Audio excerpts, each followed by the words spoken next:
Hi guys, so this is my first video log. I've never done one of these before, but I figured I would give it a little try because, hey, why not?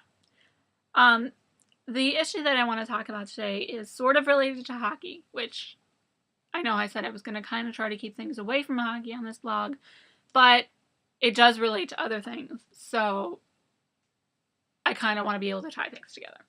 Okay, so for many of you who are hockey fans or are around Twitter or the local Buffalo, New York, Niagara Falls scene, you may have heard about this story from the Niagara Falls Reporter, which is a newspaper from Niagara Falls, New York. I've never heard of it before, honestly, before this whole incident happened. But there was an article published there last week, I believe it was, by one of their columnists.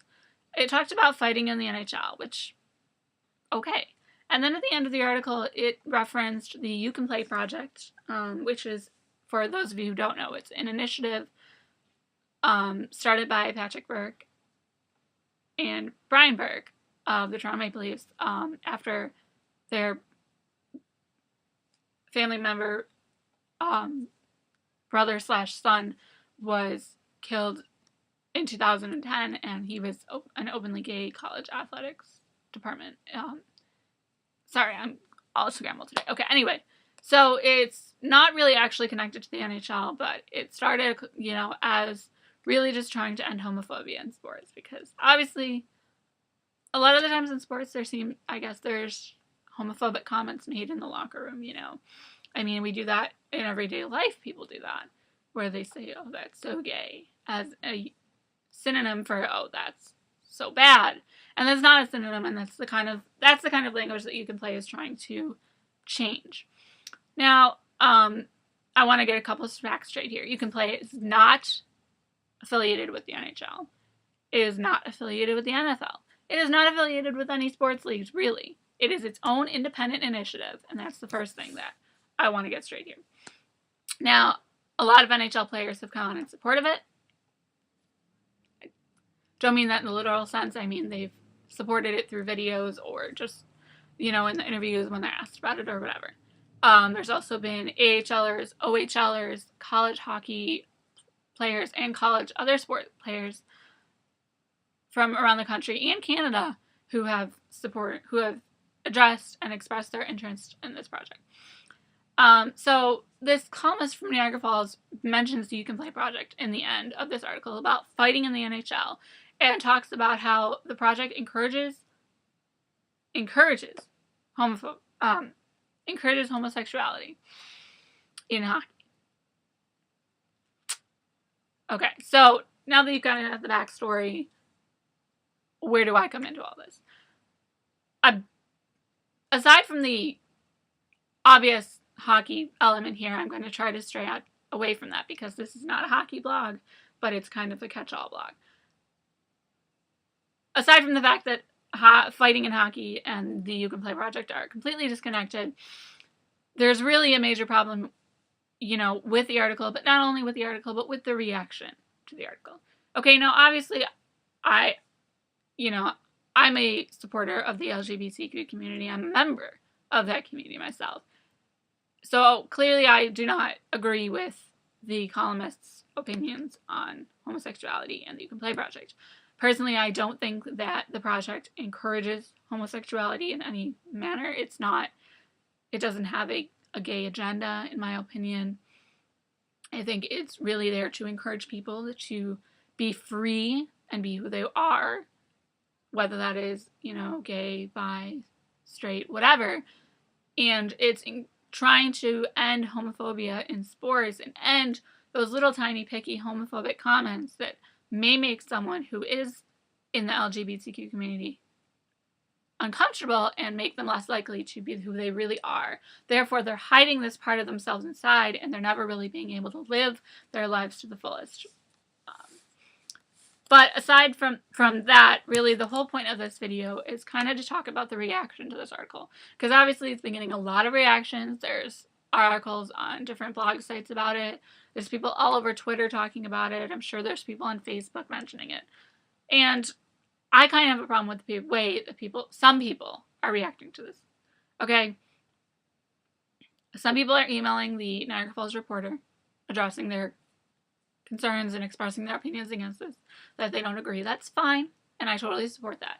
If you don't agree with something, you should let them know, especially when it's a publication and, you know, they're open to feedback. They have to be open to feedback as a newspaper, even if they're not going to fire him. They're not going to change their views. That's his freedom of expression.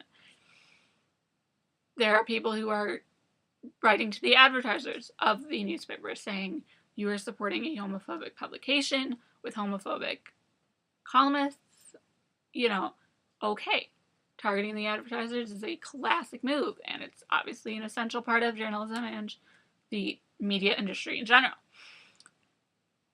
There are people who, you know, are expressing their disagreement with his opinions. I, of course, as you can tell by this video, am one of those people. But there are also these people who are out there and who are calling this columnist all sorts of names. Calling him an idiot, calling him an asshole, calling him, you know, names that I can't even really state in this video because I'm not really comfortable with it. Saying that he can, you know, die and, you know, or something similar to that effect. And it's those kind of things that are bothering me. Okay? Because that's not okay.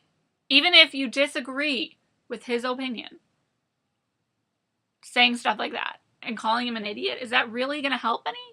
Calling him an asshole? I mean, that's just sort of the backwards kind of thinking that's not really helping anyone. There's going to be people out there who aren't going to be accepting of homosexuality. Yes.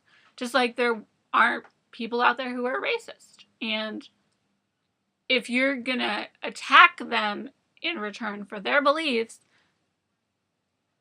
that's really just validating their opinion because they're thinking, oh, all gay people and all people who support homosexuality are assholes and jerks. And if you are one of those people who supports that and who, you know, or is LGBTQ, and you're calling him an idiot, a jackass, all these names, then you're really just proving him right, aren't you? You know, you don't have to agree with him, but you have to realize that that's his opinion, and you don't have the same opinion. It is definitely in our society now to be more encouraging and to be more accepting of, you know, different things, and that's great, and I totally support that. But I think the thing is we have to realize that not everyone is to that point yet. Can it be changed in the future? I think it most certainly can. You know, if this columnist's son happens to turn up and in a couple of years he realizes that he's gay, how is his father going to react to that? Things can change. People's opinions can change. But attacking someone because of their opinion is never a good thing. And I don't think it's ever okay. Because I don't want someone attacking me for supporting LGBTQ issues. And I don't want someone attacking someone else for not supporting those issues. Instead of attacking them and calling them names and really bitching at them, why don't we welcome them with open arms and say, we'd like to educate you on these issues. We'd like to, you know, give you some, I don't know, reading material or just talk to you about this instead of attacking. Because attacking really isn't going to get us anywhere. And that goes for everything in the world. You know, racism, any kind of prejudice. It's not going to be helped by attacking them. It's not. And I think the sooner people realize this, the better off we'll be. Don't attack them, but come to, you know, be understanding that people are not going to have the same opinion as you. That doesn't mean you have to agree with them.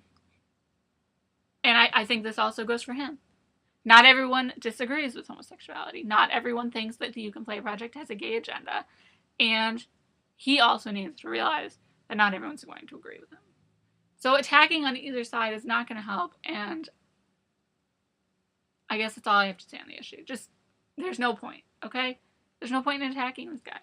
Or anyone who doesn't feel the same way that you do. We're all allowed to have different opinions. And things can change. And who knows? Maybe they will. So I guess that's about it for my video log. If you have any responses to this video, feel free to comment on my blog or on the YouTube video itself. And I hope to hear from you soon.